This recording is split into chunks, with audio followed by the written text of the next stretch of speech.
Welcome back, guys. Today, we're going to get right into it. We're going to talk about something that unites all of humanity. I don't care whether you are rich, poor, young, old, it affects us all. We have all been personally victimized by this issue. You know what I'm talking about? Wait for it. Password reset and two-step authentications. What the hell is going on?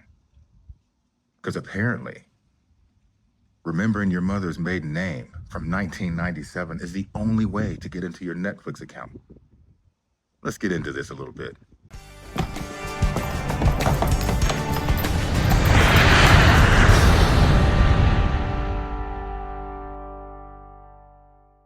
Let's talk about passwords a little bit.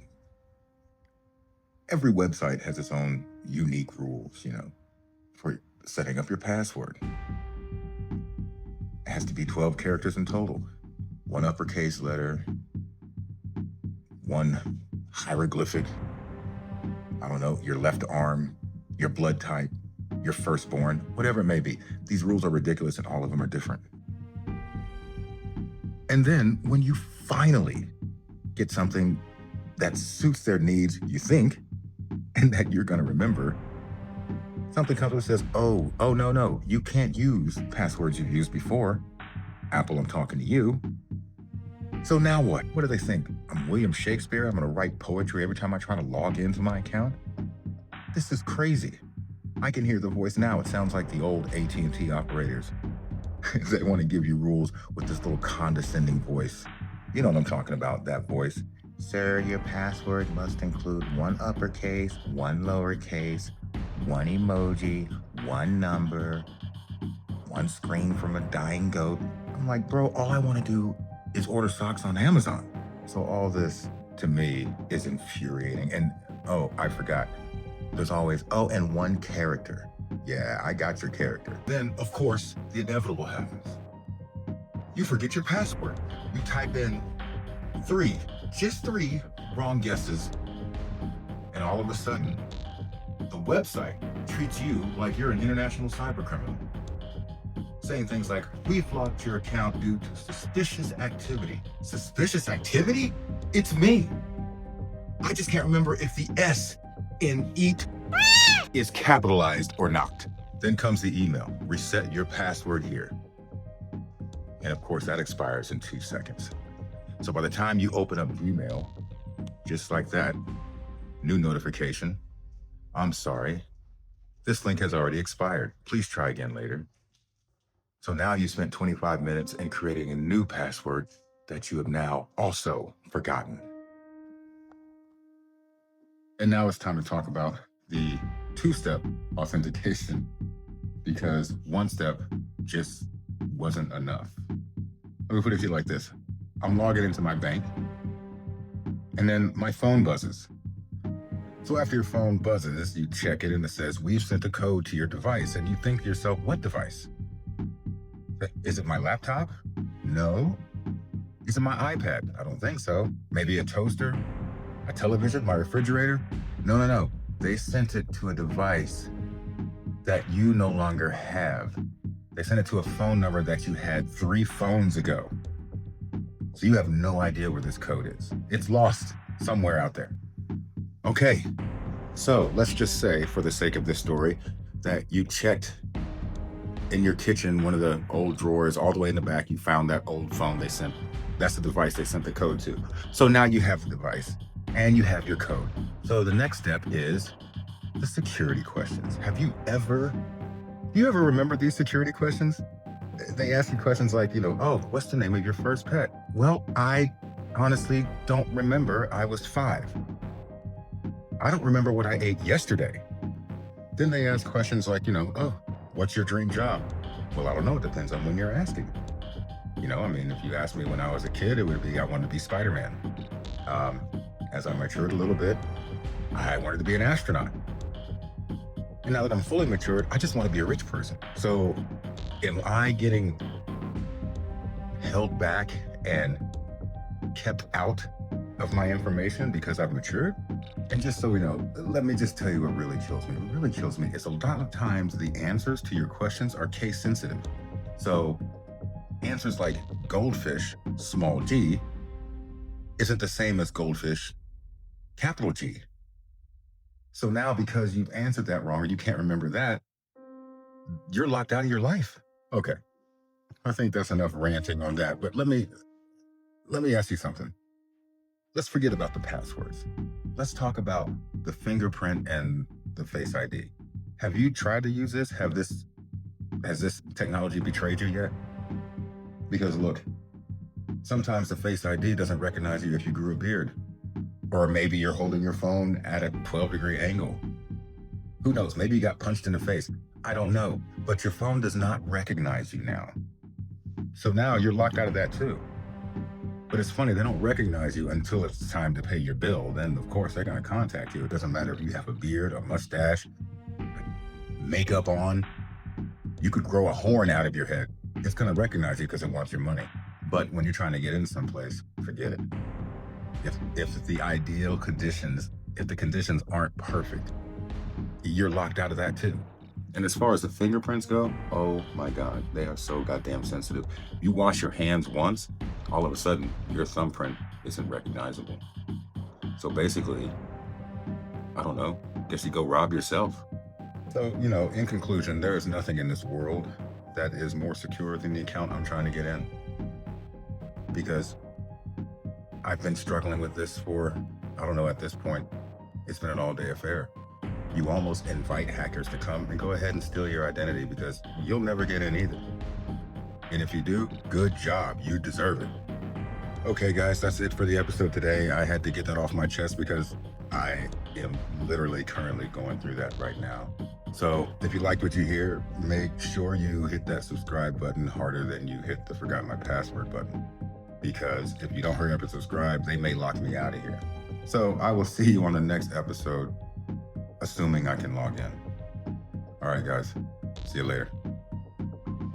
I understand the importance of passwords, resets, the two-factor authentication, but there's got to be an easier way to go about it. How many of you have forgotten your password? Trouble and difficulty trying to reset the password. And then the two-factor authentication, trying to get into an account that belongs to you on your private device is I don't know, it's like trying to get to Fort Knox. It's ridiculous. So passwords, it's maddening. Every time you try to change or reset your password, you can't use the same password. You have to go back and find another password. How many passwords am I capable of remembering? I'm getting older, so my memory is fading. So we've got the passwords, and we can't just put a simple password. It hasn't been, 5 years since you used that one. Is it okay to use it now? And it has to be a certain length. Has to have a number, has an uppercase, some weird symbol, and the blood of your firstborn. They just make things way too complicated. There has to be a simpler way to deal with this. Everybody wants to feel like their money, their information is protected, but make it user-friendly, not a punishment. Convenience is just as important for the experience than anything else. Okay, so now you can't get into the app. You haven't gotten the code, or you haven't been able to access the code. Then they send you a QR code. Well, what the hell am I supposed to do with a QR code if I'm on my phone? I need another device to look at that QR code. I get it. Our protection, it's important, but again, there has to be a simpler, easier way to do this that doesn't involve cutting off your arm. So if I've gone to the doctor and I'm trying to get into my app on my phone so I can get my test results back, or ask a question about something that happened during that appointment, or get a prescription or referral for another doctor that I need to go see, and I'm locked out of my account, and I tried to get in like 3 times, so now I have to wait because I'm literally locked out of my account. And it's not just healthcare, it's literally all your apps. It's the bank, it's your grocery apps. And don't forget about trying to get into like the DMV, the IRS, or the Department of Education. Those are even worse. You have to prove your identity. You have to go an extra step of the whole idea. You need to get verified that you are who you are, and that's great. I love the fact that they are doing this. They're protecting me, but again, there has to be a more user-friendly way to go about this. I can't tell you how many accounts that I've been uh, trying to reset passwords for, or just gotten literally locked out. And of course, it's always at like the worst time. I haven't used this app in a long time, so I don't remember the password. It was before my phone started saving them, which also is not foolproof, because I've been on, checking the passwords, and then it says it's not okay, or the username doesn't match the password. There's always something. At that point, you wait, and you have to reset your password. But you can't use the same password that you used in the past, I don't know, 10, 15 years. So you have to come up with another one. And that password has to be a certain letter. It has to have a number. It has to have a weird character and the blood of your firstborn. And you finally get that all done, and then you try to get into your app. And then what does it say? Your username and your password don't match, and you still can't get into your account. So what do? They send you another link. So you go to that link, try to open it up. Sometimes it opens up, sometimes it doesn't open up. So you get that link, and then you have to put that into the other thing, and then do the whole two-step factor authentic. Why am I having so hard time saying that word? Authentication. Anyway, it's just frustrating. I wish there was an easier way to go about this. But again, just like everything else, it's one little more thing that has to get under your skin in a world where we're just trying so hard to get by. And let's face it, it's all about money. Big companies trying to make this much money off of our fears and insecurities, basically. So they get involved. They bring these ideas in. It doesn't matter how inconvenient it is, or if it causes panic when you're at a meeting, or if you have an appointment and you can't get into your account, or there's some other kind of pertinent, something really important going on, like getting into a bank account. And forget trying to get someone on the phone these days. That's why everything's pushed off on apps. And the bigger businesses are just making it more difficult, because that's what we're all about, capitalism. That's what we're here for. We're here for you to let out your frustrations, let us know what your rants are about, and if you want us to talk about it here on the channel, we would love to do that. So tell us what you're pissed off about, because we want to know, and we want to talk about it here. So thank you for watching. Take care of yourself. Take care of each other, because there are scammers and people wanting to take advantage of you. And that is why we have to deal with these passwords. And that's why we have to do it step after step. And it's, like I said, it's like breaking into Fort Knox to get back into your account sometimes.